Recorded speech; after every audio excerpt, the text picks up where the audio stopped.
Cette histoire se passe dans un hôpital de campagne où le chirurgien n'est pas sur place en permanence. Un médecin entra à l'hôpital en hâte après avoir été appelé pour une opération urgente.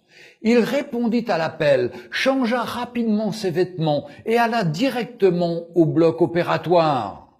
Là, il trouva le père du garçon qui faisait les 100 pas dans le hall.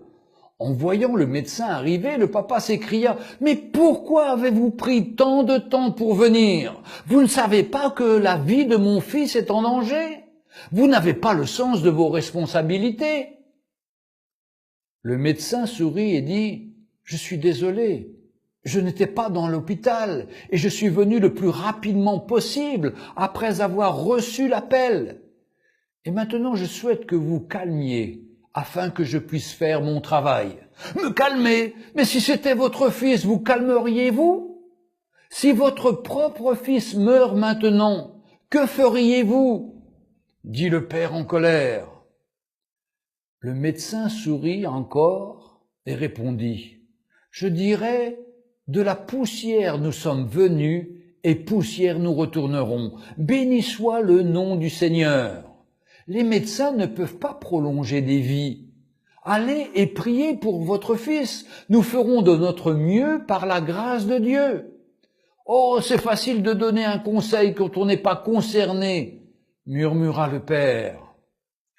L'opération dura quelques heures, après lesquelles le médecin sortit, satisfait et content. « Merci Seigneur, votre fils est épargné. Si vous aviez d'autres questions, demandez à l'infirmière. »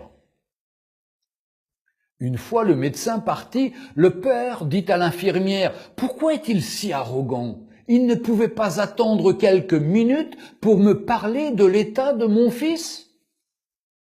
L'infirmière répondit, les larmes dans les yeux. « Son fils est mort hier dans un accident de voiture. Il était à l'enterrement quand nous l'avons appelé pour opérer votre fils. Maintenant qu'il a épargné la vie de celui-ci, il est reparti pour finir l'enterrement de son propre enfant. Ne jamais jugez personne parce que vous ne savez pas ce que celle-ci peut traverser en ce moment. » Retrouvez Un jour une histoire sur www.365histoire.com.